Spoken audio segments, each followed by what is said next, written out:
Hello everyone and welcome to Art Platter. So today I'm going to do something interesting with my son. So I hope you will enjoy the video. And Saver, are you excited? Yes, Mama. So let's get started. We will reuse this bottle and we will convert it into something interesting. So, friends, one thing keep in mind that whenever you are working with your kids, you just have to be careful while using cutter and scissors and hot glue gun also.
So this is the final look.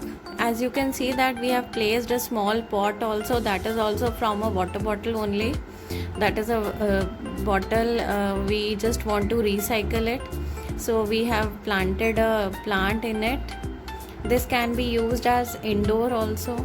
And we have decorated this upper part with like pasting with cardboard, and we have painted it with black and white.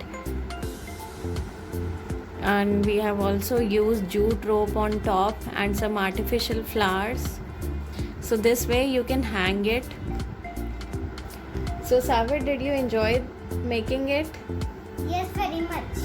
Okay, good. So we hope that you will also like the video and you will also try to make something like this. And please do subscribe for more such DIYs. Thank you for watching. Bye bye.